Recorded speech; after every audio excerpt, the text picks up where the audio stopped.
Welcome to After Hour, a podcast where a journalist retains a lawyer to solve societal problems. Because sometimes knowing why isn't good enough. We need to know what we can do. Sometimes we need more than truth. We need hope.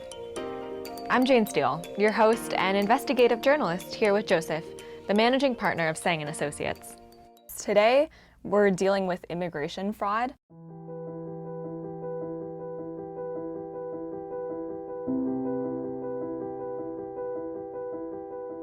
The man's name in question is Wilmer Rivera Melendez.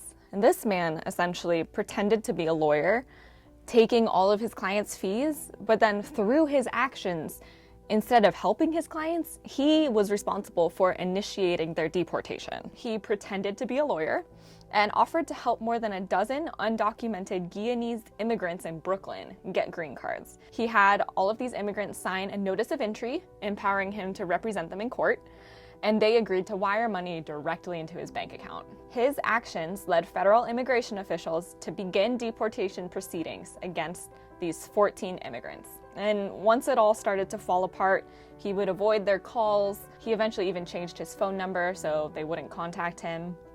Two of the victims even said that he offered to marry them so they could stay in the United States. The law provides illegal immigrants who are victims of violent crime to receive temporary visas, but not victims of fraud. There were really dire consequences. They were living in the US, they were working in the US, and then when you're deported, there's a high likelihood you're never gonna come back, right? This was your one shot, and you did it wrong. And so the losers are his victims, who put their faith in this man who was a complete scammer. And Joseph, you're right in the middle of this, right? This is what you do as an immigration practitioner. But it seems to me that whatever's being done isn't working if the industry is still so full of just these simple con artists, these simple scammers.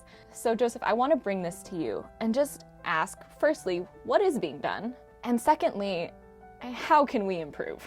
If you hire a legal professional and you receive ineffective assistance, your case can potentially be saved and reopened. But the thing about that is, it needs to be from a proper legal counsel. So if you got defrauded by somebody who is just claiming to be a licensed attorney and not, the government won't back you on that. I hold this very unpopular belief that it's important to know the entire value chain, which means there are some times that's very important to hire a litigation attorney.